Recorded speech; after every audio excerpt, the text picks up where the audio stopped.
প্রিয় শিক্ষার্থী, উজ্জ্বল physics care পক্ষ থেকে সবাইকে অনেক ধন্যবাদ জানিয়ে আজকে আমরা শুরু করছি এইচএসসি পদার্থবিজ্ঞান প্রথম পত্র অধ্যায় 8 পর্যাবৃত্ত গতি।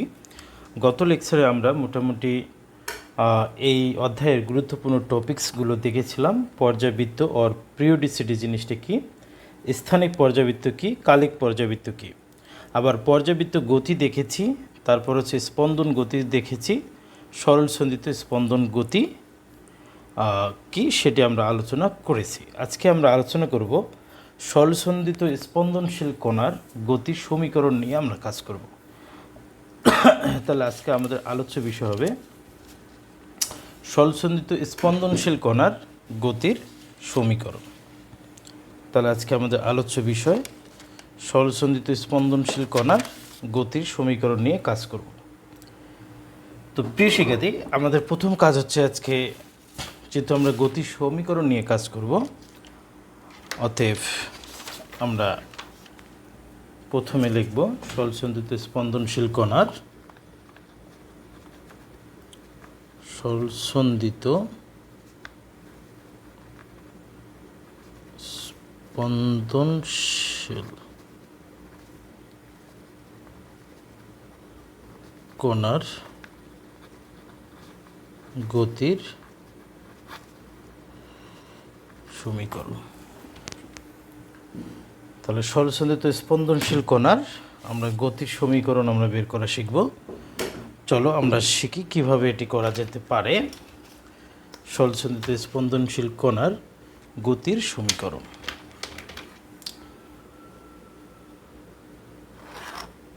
তাহলে দেখো, আমরা প্রথমে একটু বোঝার চেষ্টা করব এই সরলসন্ধিত স্পন্দনশীল কণার গতির সাথে পর্যাবৃত্ত গতি জড়িত আছে এবং স্পন্দন গতি দুটোই জড়িত আছে। তাহলে প্রথমে আমি ধরো একটি ডায়াগ্রাম আঁকলাম, এটি। তাহলে এই ডায়াগ্রামে আমরা যে কাজটি করব, ধরো এই বৃত্তাকার পথ বরাবর পর্যাবৃত্ত গতিশীল যে কণাটি, সেই কণাটি আমরা ড্র করলাম। এই কণাটি ধরো এই বৃত্তাকার পথে ঘুরবে। যদি বৃত্তাকার পথে ঘুরে তাহলে এই কণার গতিকে আমরা বলবো পর্যাবৃত্ত গতি। আবার কোনো একটি কণা যদি এইভাবে গতিশীল হয়, উপর নিচ যদি গতিশীল হয়, অর্থাৎ একবার উপরে যাবে নিচে আসবে, তখন তার গতিপথটা হচ্ছে সরলরৈখিক হবে। তাহলে তার গতিকে আমরা বলবো সরলসন্ধিত স্পন্দনশীল গতি। অর্থাৎ সরলসন্ধিত স্পন্দনশীল গতি হইতে হলে গতিপথ সরলরৈখিক হবে, অর্থাৎ এটি হচ্ছে সাম্য অবস্থান, এটি থেকে উপর নিচ এভাবে দোল খাবে। আর বৃত্তাকার পথের যে পর্যাবৃত্ত যে গতিশীল কণাটি, সেটি বৃত্তাকার পথ বরাবর গতিশীল হবে। তাহলে যেহেতু এই সরলসন্ধিত স্পন্দন গতির সাথে পর্যাবৃত্ত গতি জড়িত আছে, তাহলে আমরা প্রথমে যে কাজটি করব, আমরা প্রথমে ধরি এই পয়েন্ট থেকে একটি কণা যাত্রা শুরু করলো এ বিন্দু থেকে, অর্থাৎ এ প্রাইম বিন্দু থেকে যাত্রা শুরু করলে সে ধরো এই পয়েন্টে আসলো, অর্থাৎ এই পয়েন্টের টাইমটা ছিল কিন্তু 0, যেহেতু এই পয়েন্ট থেকে যাত্রা শুরু করলো। তাহলে এই পয়েন্ট থেকে যদি এই পয়েন্টে যায়, অর্থাৎ বি বিন্দুতে যদি যায়, তাহলে টাইম লাগবে কত, ধরি টাইম লাগবে হচ্ছে টি পরিমাণ সময় লাগলো। তাহলে এক্ষেত্রে কণাটির যে সরণ হবে, সেই সরণটি হচ্ছে আমরা থিটা দ্বারা পরিমাপ করব। থিটা মানে হচ্ছে কৌণিক সরণ। সুতরাং আমরা লিখতে পারি টি সময়ে কৌণিক সরণ, টি সময়ে কৌণিক সরণ ইজ ইকুয়াল টু থিটা। সুতরাং 1 সেকেন্ডে কৌণিক সরণ কতটুকু হবে, থিটা ডিভাইডেড টি, এটাকে আমরা বলি ওমেগা। ওমেগা মানে কৌণিক বেগ। এখান থেকে আমরা যদি থিটার ভ্যালুটি বের করি তাহলে ওমেগা টি, তাহলে এটি আমরা থিটার ভ্যালু পাইলাম। ওকে, এখন সরলসন্ধিত স্পন্দনশীল গতির ক্ষেত্রে ওই টি সময়ে কণাটিকে ও বিন্দু থেকে জার্নি শুরু করে কণাটিকে যেতে হবে ধরো এই বিন্দুতে, ধরো ও পয়েন্ট থেকে ওই টি সময়ে এই কণাটি ধরো সি বিন্দুতে গেল। কত বিন্দুতে গেল, সি বিন্দুতে গেল। এক্ষেত্রে যে তোমরা সরণটি দেখতে পারছো, এই সরণটি হলো এই কণাটির রৈখিক সরণ, এটি হচ্ছে এক্স। ওকে, এখন এই কোণটি যদি থিটা হয় তাহলে এই কোণটিও কত হবে, এই কোণটিও থিটা হয়ে যাবে। এখন আমরা যে কাজটি করব, এখানে যে ত্রিভুজটি দেখতে পাচ্ছি, ত্রিভুজ ও বি সি, ও বি সি এটি হচ্ছে একটি সমকোণী ত্রিভুজ, সমকোণী ত্রিভুজ হতে পাই। কি পাই? এই ত্রিভুজে আমরা যদি সাইন থিটার সূত্র অ্যাপ্লাই করি, sine theta, sine theta, sine theta মানে কি লম্ব, লম্ব মানে হচ্ছে এক্স, আর এটি 90 ডিগ্রি, অতিভুজ হচ্ছে ওবি, ওবি আমরা ধরি, ওবি হচ্ছে এ, ওবিকে আমরা এ ধরলাম, তাহলে এ, তাহলে সাইড চেঞ্জ করলে যেটি হবে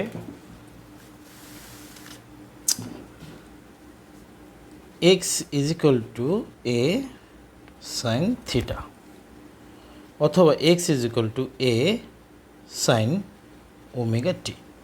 প্রিয় শিক্ষার্থী, x is equal to A sine omega t এটি অ্যাকচুয়ালি সরলসন্ধিত স্পন্দনশীল কণার গতির সমীকরণ। আশা করি তোমরা সকলে বুঝতে পারছো। তাহলে এই সমীকরণটি কখন কার্যকর হবে? যখন হচ্ছে কণাটি সাম্য অবস্থা থেকে যাত্রা শুরু করে উপর নিচ দোল খাবে। ধরো এই পয়েন্ট থেকে যাত্রা শুরু করে উপরে যাবে, নিচে আসবে, এখানে আসবে। তাহলে এখানে আমরা এই সমীকরণের পরিচয়গুলো নেব, যেখানে কি কি আছে। এক্স মানে হচ্ছে এই সরলসন্ধিত স্পন্দনশীল কণার গতির সরণ, এ মানে হচ্ছে বিস্তার,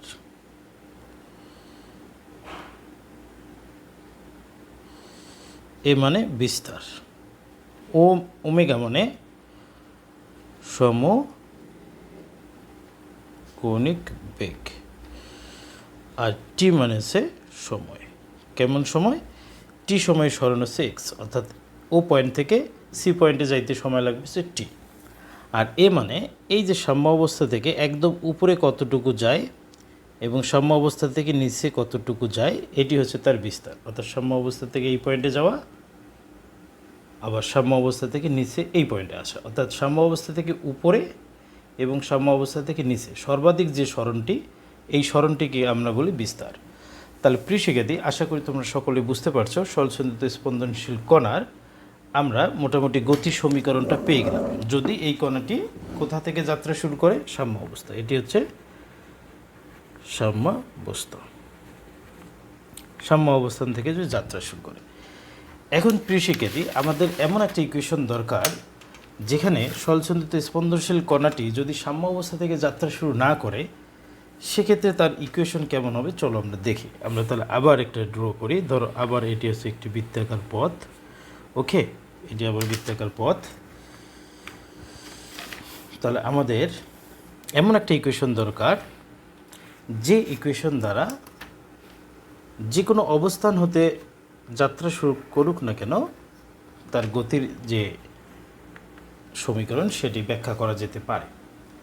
তাহলে এবার ধরো একটি সরলসন্ধিত স্পন্দনশীল কণা সাম্য অবস্থা থেকে না একটু উপর থেকে যাত্রা শুরু করলো। ধরো এই পয়েন্ট থেকে যাত্রা শুরু করলো, এই পয়েন্ট মানে এই পয়েন্ট থেকে সে উপরে যাবে।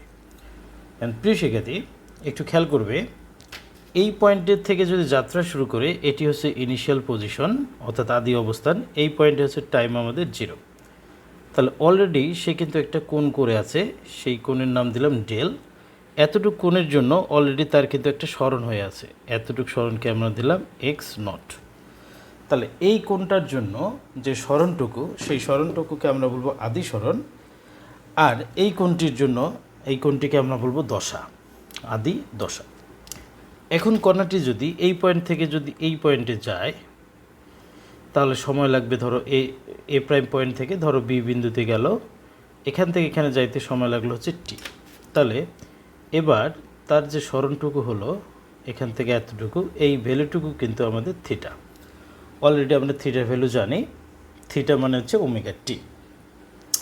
তাহলে বৃত্তাকার পথের কণাটি যদি এ প্রাইম বিন্দু থেকে বি বিন্দুতে যায়, তাহলে সরলসন্ধিত স্পন্দনশীল কণা এই পয়েন্টটা থেকে এই পয়েন্টে ধরো যাবে। তাহলে এই পয়েন্টে যেতে তার সময় লাগলো ধরো হচ্ছে টি, এখান থেকে এখানে যেতে। তাহলে আমি যদি সাম্য অবস্থা থেকে টোটাল সরণটা চিন্তা করি এক্স, এটি কিভাবে বের করব? তাহলে এই কোণ যা হবে এই কোণটিও কিন্তু তাই হবে। তাহলে ধরলাম এটা ও বি, এই পয়েন্টটির নাম দিলাম সি। আবার একইভাবে ত্রিভুজ ও বি সি সমকোণী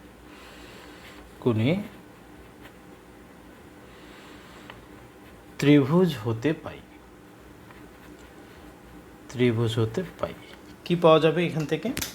দেখো এই কোণটি এবং এই কোণটি হচ্ছে সমান, তাহলে এই কোণটি কত? এই কোণটি হচ্ছে থিটা প্লাস হচ্ছে ডেল। তাহলে আমরা এখানে সাইন থিটা প্লাস ডেল। ঠিক একইভাবে লম্ব, লম্ব তাহলে হচ্ছে ওসি, ওসি মানে হচ্ছে এক্স, আর অতিভুজ, অতিভুজ ধরলাম আমরা হচ্ছে এটি, তাহলে ওবি মানে হচ্ছে এ মানে হচ্ছে অতিভুজ। ঠিক একইভাবে x is equal to A sine theta plus del. তাহলে x is equal to A sine theta, থিটার ভ্যালু কত? ওমেগা টি প্লাস ডেল। তাহলে প্রিয় শিক্ষার্থী, এটি হচ্ছে আমাদের আরেকটি ইকুয়েশন। এই ইকুয়েশনটা আর এই ইকুয়েশনটার মধ্যে ডিফারেন্স কি? দেখো এই ইকুয়েশনটা হচ্ছে যে কোনো অবস্থান থেকে জার্নি শুরু করুক না কেন, সরলসন্ধিত স্পন্দনশীল কণার গতির যে কোনো অবস্থান ব্যাখ্যা করতে পারবে। কিন্তু এই ইকুয়েশনটা শুধুমাত্র সাম্য অবস্থা থেকে যাত্রা শুরু করার জন্য। তাহলে প্রিয় শিক্ষার্থী, এই দুইটা ইকুয়েশনের মধ্যে আমাদের গুরুত্বপূর্ণ ইকুয়েশন হচ্ছে এই ইকুয়েশনটি। তাহলে এই ইকুয়েশনটি আমাদের যে কোনো টাইপের অবস্থান থেকে যাত্রা শুরু করুক না কেন, তার গতির যে কোনো অবস্থায় সরণ বের করা যাবে, কিন্তু এই ইকুয়েশন দিয়ে যাবে না। এটা দিয়ে শুধুমাত্র সাম্য অবস্থা থেকে যাত্রা শুরু করলে তখন তার সরণ বের করা যাবে। প্রিয় শিক্ষার্থী, আসলে এই ইকুয়েশনে যে বিষয়গুলো দেওয়া আছে সেটি আমরা দেখি। এক্স মানে হচ্ছে সরণ, এক্স মানে হচ্ছে সরণ, আর এ মানে হচ্ছে বিস্তার, আগের মতনই থাকবে, এ মানে হচ্ছে বিস্তার, ওমেগা মানে সমকোণিক বেগ, টি মানে হচ্ছে টাইম, আর এই ডেল মানে হচ্ছে আদি দশা, আদি দশা। প্রিয় শিক্ষার্থী, যে কোনো ইকুয়েশনে ধরো x is equal to A sine omega T plus del, এই যে তোমরা ইকুয়েশনটি দেখতে পাচ্ছ, এই ইকুয়েশনের সাইনের পরে যা থাকবে সেটি কিন্তু হচ্ছে দশা, তার মধ্যে এই ডেলের ভ্যালুটি হচ্ছে আদি দশা। তাহলে প্রিয় শিক্ষার্থী, দশা জিনিসটি কি? দশা জিনিসটি হচ্ছে সরলসন্ধিত স্পন্দনশীল কণার যে কোনো মুহূর্তে গতির অবস্থা, অর্থাৎ ত্বরণ, সরণ, বেগ ইত্যাদি বোঝা যায়, তাকে আমরা দশা বলি। তাহলে আমরা দশা কাকে বলবো? সরলসন্ধিত স্পন্দনশীল কোনো বস্তুর যে কোনো মুহূর্তে গতির অবস্থা, অবস্থান ও দিক যা দ্বারা বোঝা যায় আমরা তাকেই দশা বলি। ওকে, এখন এই দশার মধ্যে একটি আছে আদি দশা। আদি দশা মানে পর্যবেক্ষণ শুরু, সময় যখন শুরু, অর্থাৎ যখন এই পয়েন্ট থেকে যাত্রা শুরু করবে, এই পয়েন্টে টাইম 0, অর্থাৎ সময় যখন শূন্য, তখন ওই মুহূর্তে যে দশা, সেই দশাকে আমরা বলবো আদি দশা। দেখো এটা কিভাবে বের করা যেতে পারে? যখন টি ইজ ইকুয়াল টু 0 সেকেন্ড, তখন সরণটি হবে হচ্ছে এক্স নট, এই সরণকে আমরা বলবো আদি সরণ। তখন যে দশা হবে সাইন ওমেগা, টি এর জায়গায় 0 বসিয়ে দিলাম ডেল, তাহলে x naught is equal to A sine del. এটিও কিন্তু একটি গুরুত্বপূর্ণ ইকুয়েশন। অর্থাৎ এই ইকুয়েশনে তোমরা দেখতে পাচ্ছ, সময় যখন হচ্ছে শূন্য হবে তখন যে সরণ, সেই সরণকে আমরা বলবো আদি সরণ, আর তখন যে দশাটি হবে সেই দশাটিকে আমরা বলবো আদি দশা। তাহলে প্রিয় শিক্ষার্থী, আমরা যে ইকুয়েশনটা পাইলাম সেই ইকুয়েশনটা আমরা একটু দেখব যে আমরা কি কি শিখলাম এখান থেকে। তাহলে এখান থেকে আমরা শিখলাম সরলসন্ধিত স্পন্দনশীল কণার একটি সমীকরণ, আদর্শ সমীকরণ। তাহলে আমরা একটা কাজ করি, আমরা যা শিখলাম সেটি আমরা একটু লিখি। X is equal to a, আমরা একটু সামারি লিখব, summary x is equal to A sine omega t আবার x is equal to A sine omega T plus del, অথবা x naught is equal to A sine del. তাহলে প্রিয় শিক্ষার্থী, এই যে তিনটি সমীকরণ আমরা শিখলাম, এটি হচ্ছে সরলসন্ধিত স্পন্দনশীল কণার গতির সমীকরণ। তার মধ্যে এই সমীকরণটি হচ্ছে সাম্য অবস্থা থেকে যদি যাত্রা শুরু করে, আর এটি হচ্ছে যে কোনো অবস্থান, এটাকে আমরা আইডিয়াল ইকুয়েশনও বলতে পারি। আর এই ইকুয়েশনটা হচ্ছে আদি সরণ এবং আদি দশার মধ্যে সম্পর্ক। তাহলে এখানে x naught is equal two হবে আদি সরণ, আদি সরণ, আর ডেল হবে আদি দশা। তাহলে প্রিয় শিক্ষার্থী, সবাইকে অনেক ধন্যবাদ জানিয়ে আজকে এ পর্যন্ত রাখছি। নেক্সট ভিডিও দেখার আমন্ত্রণ রইল।